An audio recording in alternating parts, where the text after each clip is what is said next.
you ask yourself, well, it's maybe interesting to watch, but is it a 21 million views video as my day one? It has 21 million views. I doubt it. It has probably something to do with maybe a algorithm picked it up, and then a lot of people shared it, and then it started to push all of my other videos because, quite frankly, body transformation is not that interesting of a content as something else. But I have my first like 8 videos; they all have millions of views, which is not natural for an Instagram account within like 9 days of posting. So yeah, and you can look at my YouTube shorts channel and my TikTok, and then you see what I was supposed to get in terms of views, and it's thousands. It's thousands of views. It's few thousand per video.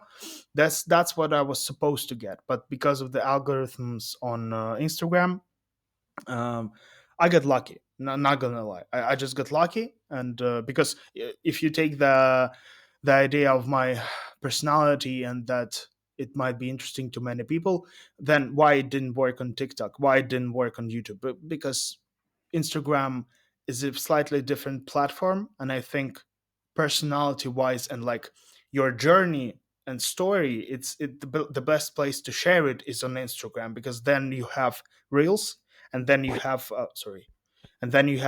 stories that you could share every day. And then Instagram is the only place where you can actually connect with your followers. You have DMs, you have all those, you have comment section, which is much better than on YouTube. And on YouTube you don't have DMs. On TikTok, DMs are quite frankly broken. They just, there's too much, and you don't really have the connection with any of the followers you have on TikTok. Instagram is the best place for you to share the Mhm. journey, and I think that's part of the reason it did work. But I must admit that I stole that format.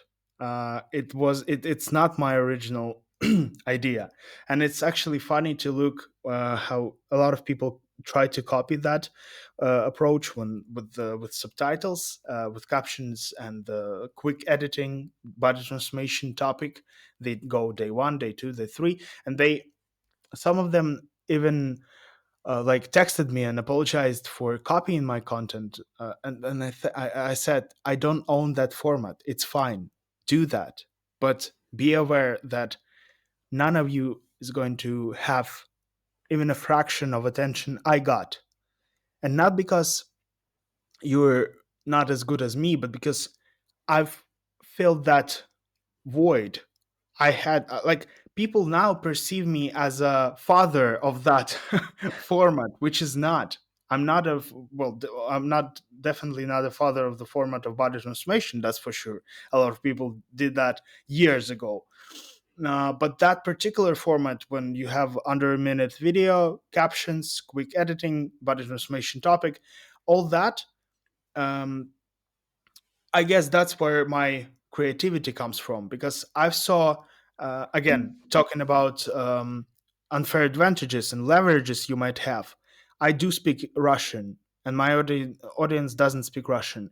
And there is a guy from Russia, and he started his Instagram account as a guy who's quitting alcohol, and he uses pretty much the same format for his videos. It's under a minute video with captions, quick editing, trying to do some engaging story every day, sharing his journey as a diary. And then I thought, okay, I can take that approach. I can first make it in English, and second of all, I can make it to the broader audience, because losing weight is a problem for many, for more people than quitting alcohol. And alcohol is not my thing. And I thought about starting a journey on actually quitting cigarettes or vape.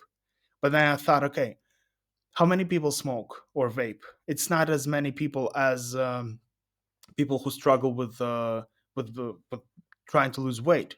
And also, that was only a small part of it that within a few weeks, you just stopped doing that anyway, and that wouldn't have made much of a story because there's you you can see the change in your face, between now and when you first started, and that's far more compelling for someone to watch than just, "Oh, I just don't vape anymore." Day 1,000 of still not vaping. Someone wouldn't watch that. So I That would understand be that. stupid. Yeah. Yeah, yeah. And also, Um, yeah, the another very important part of that is visual change, mhm. because with body transformation, the visual change is what people are actually following for. They want to see how you visually change. They don't care about the number.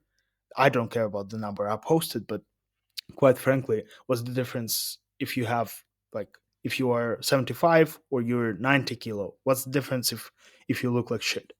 Right? So people are actually interested to see when I'm gonna get jacked. That's like the most important part. And the you can see majority of the support comments is how my face changed, how I become smaller, how I look. Like it all comes from visual side of things. and I think that the visual, whether we like to admit it or not, is quite a compelling thing for ourselves to be inspired or motivated to make that similar sort of change. And speaking to that, kind of looking to other people, before we kind of wrap up, the question I wanted to ask was, um, how have you engaged with people messaging you in comments, and how have you felt about all of that? And then also people in your life, personally, your family, your friends, how have they um, reacted to all of this? And do you think they would say that you've changed at all, or you're just still the same person but have 600,000 followers? Yeah, honestly, I think people that are close to me, they don't really care about the following I got. Hmm. Um, my wife, she doesn't really care. My friend cares only because we started to make the app. We started working on the app. That's the only thing he cares. Other than that, he doesn't really care about the social media stuff and all that. My parents, they didn't care about Instagram at all. What they care about is that I'm not gonna die because of my obesity. That's what they care about, and they are happy that I finally found strength to change, because I really needed to do that. It's not about the looks. Uh, at the weight I was at, it's about health, and it's a Hmm. question of whether you're gonna live or die. Because 130 kilograms at my height is I had class three obesity, and it's very dangerous. And my heart is already enlarged a little bit, and I also have some.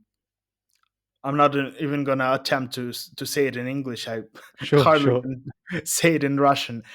So it has some stuff going on in my heart. Not serious, but the weight affected it a lot, and I had a lot of fat covering my covering my heart, covering my Hmm. internal organs. I saw it all on the X-ray, and that was the one of the scariest thing about my heart, because when the doctor told me that I'm gonna probably die before the age of 35, 40, because of how much fat I have circling around my wrapping my heart.